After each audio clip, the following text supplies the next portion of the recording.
বসার পরে আমি বক্তব্য শুরু করবো। আর এই ভিড়টা দেখে আজকে অভিষেক ব্যানার্জির স্নেহধন্য বাপিরাও কিন্তু চমকে গিয়েছে। এই ভিড়ে কাউকে 500 টাকা দিয়ে, কারো রোজ দিয়ে, কাউকে বিরিয়ানির প্যাকেট দিয়ে, কাউকে ভয় দেখিয়ে আনা হয়নি। এই ভিড়টা হয়েছে মানুষ তার অধিকার বুঝে নেওয়ার ভিড়। তাই অনুরোধ করবো ভাই, যারা এসেছেন আপনার দায়িত্বশীলতার পরিচয় দিন, আপনি একটু বসে যান।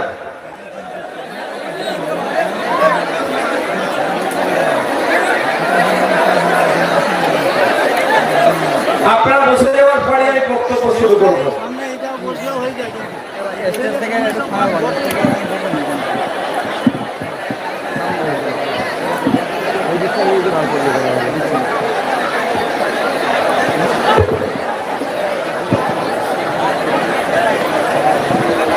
ভলান্টিয়ার ভাইরা একটু দায়িত্ব নিয়ে ভাইদেরকে বসিয়ে দাও তো। এই তো কত সুন্দর লাগছে গানটা। সাউন্ডটা ক্লিয়ার করুন। সর্বক্ষের সামনে দাঁড়িয়ে আছেন কেন ভাই? তাহলে ক্লিয়ার করুন তো ভাই। আপনাকেও বলা হচ্ছে, আপনাকেও বলা হচ্ছে ভাই।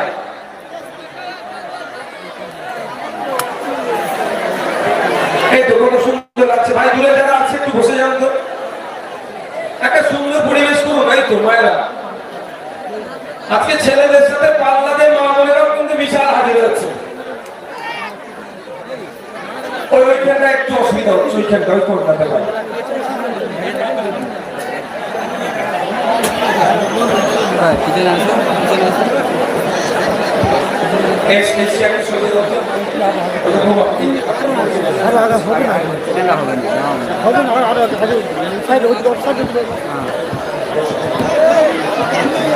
আপনি একটু সামনে থেকে দেবেন। আমাকে সবাই দেখতে পাচ্ছেন নাকি? আমরা লাইটের সামনে চলে আসলাম। আপনারা হয়তো অন্ধকারে আছেন, সবার মুখ আমি ঠিকঠাক করে দেখতে পাচ্ছি না। আমার মুখটা দেখতে পাচ্ছেন না ভাই? আর আমাদের অধ্যাপক অজয় কুমার তার মুখটা দেখতে পাচ্ছেন। আর আমার এক সাইডে আছে আদিবাসী সমাজ থেকে উঠে আসা, নিজের জাতিকে প্রতিষ্ঠা করার জন্য আমাদের হাজরাদার মুখটা দেখতে পাচ্ছেন তো? হাজরাদা সঞ্জীব হাজরাদার মুখটা দেখতে পাচ্ছেন তো? একদিকে আদিবাসী, একদিকে মুসলিম, একদিকে দলিত। শাসক অনেক হয়েছে। এদেরকে শুধু মারামারি লাগিয়ে এদের অধিকার কেড়ে নেওয়া হচ্ছে। বিধানসভার মধ্যে মমতা ব্যানার্জি বিধানসভার বাইরে দলিতদেরকে এত ভালোবেসে ফেলছে, আদিবাসীদেরকে ভালোবাসছে, মুসলমানদেরকে ভালোবাসছে। দিনের শেষে আমার আদিবাসী ভাইয়ের চাকরি নাই, আমার দলিত ভাইয়ের চাকরি নাই, মুসলমান ভাইয়ের চাকরি নাই। তার হয়ে বিরোধিতা করছি। কবে চাকরি দেবে এই গল্প শোনাও, অন্য কোনো গল্প চলবে না। ভয় পেয়ে যাচ্ছে, সেই জন্য কি করছে? কিছু চারানার মস্তানকে দিয়ে আমাদেরকে ভয় দেখানোর চেষ্টা হচ্ছে। তাদের বলে রাখি, অনুব্রত বাবুর কথা একটু ভাবুন। বাঘ ছিল, সে বাঘ এখন কোথায়? তিহার জেলের ভাত খাচ্ছে। সন্দেশকারী আগামীকাল যাব। সন্দেশকারীর স্বঘোষিত সম্রাট তিনি এখন কোথায়? জেলের ভাত খাচ্ছে। আগামী দিনে যারা অন্যায় করছে, মানুষের অধিকার যারা কেড়ে নিচ্ছে, মানুষের অত্যাচার করছে, মানুষের ভোটাধিকার যারা কেড়ে নিচ্ছে, মানুষের বলার স্বাধীনতা যারা কেড়ে নিচ্ছে, 100 দিনের কাজ করিয়ে যারা টাকা মেরেছে, আবাস যোজনা থেকে যারা লুট করেছে, তাদেরও কিন্তু জেলের ভাত খাওয়া দেওয়া হয়েছে। তাদের প্রস্তুত থাকছে না।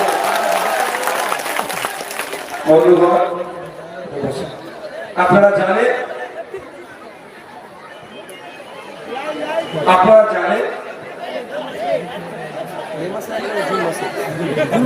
জুন মাসের 1 তারিখে এখানে জুন মাসের 1 তারিখে জাতীয় শহীদ হয়।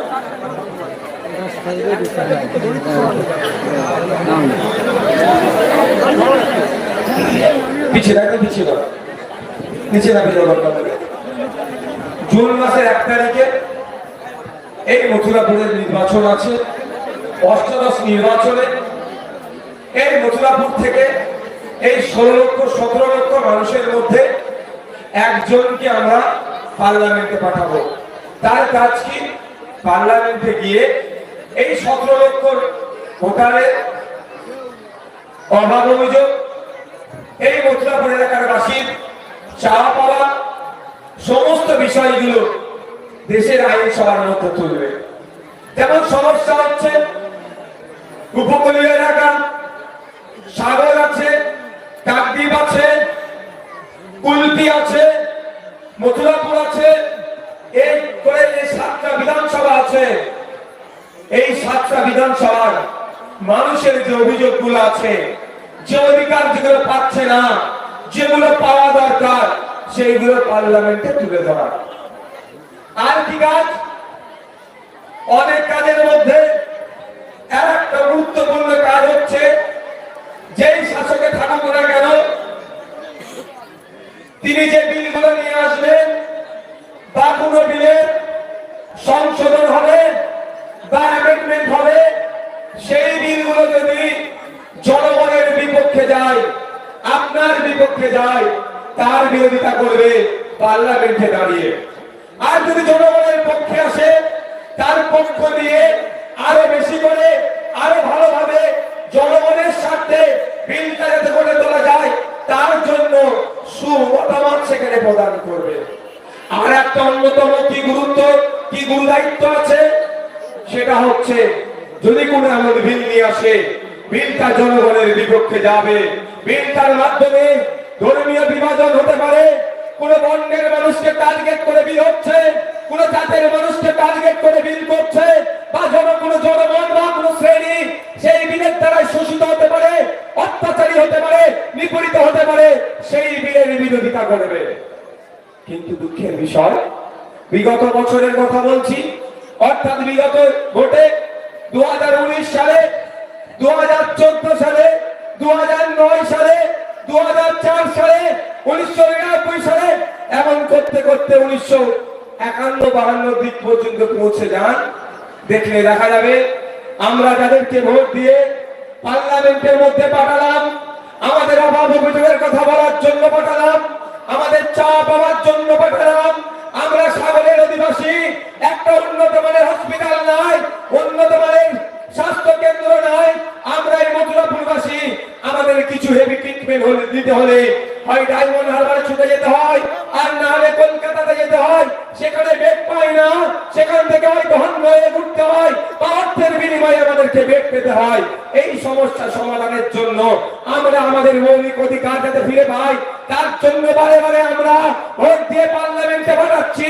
ভোট নেওয়ার আগে মিষ্টি মিষ্টি করে কথা বলছে, ভোট মিটে গেলে আমাদের আর অভিযোগের কথা, আমাদের আর চাওয়া পাওয়ার কথা কনসার্ন ডিপার্টমেন্টের মাধ্যমে কনসার্ন ডিপার্টমেন্টকে পৌঁছে দেওয়ার জন্য লোকসভা বা বিধানসভার মধ্যে যাদেরকে আমরা ভোট দিয়ে পাঠালাম, তারা আমাদের কথা ভুলে যায়।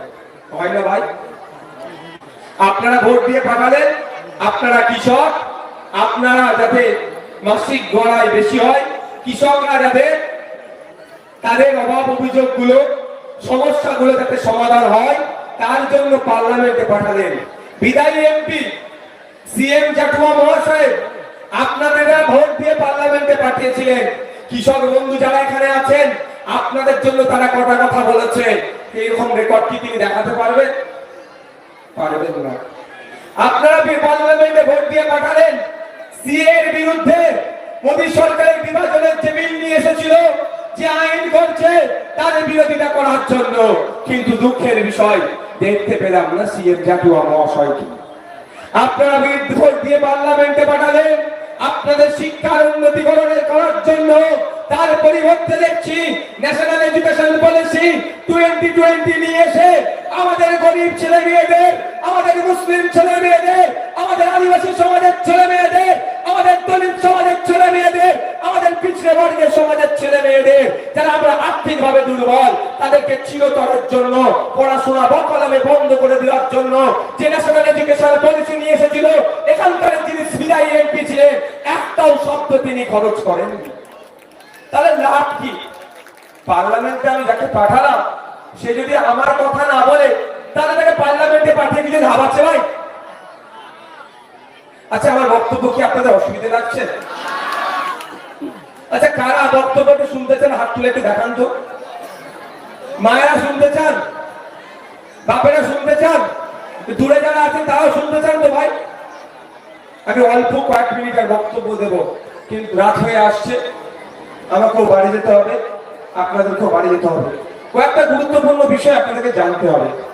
আমরা যাদেরকে ভোট দিয়ে আমাদের চাওয়া পাওয়া অভাব অভিযোগের কথা তোলার জন্য পাঠালাম, তারা আমাদের ভোট নিয়ে কি করছে? আমাদের সাথে বেইমানি করছে, অর্থাৎ আমাদের অভিযোগের কথা তারা পার্লামেন্টে শোনাচ্ছে না। আপনারা জানেন, তৃণমূলের বন্ধুরা এসে পাড়াতে পাড়াতে কি বলছে?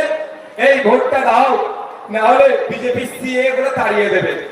সিএ তো আজ থেকে হচ্ছে না, 2019 সালের আগে থেকে সিএ নিয়ে চর্চা হয়, কিন্তু 2019-এর পর থেকে সিএ খাই না মাকে কিছুটা জানতে পারলাম।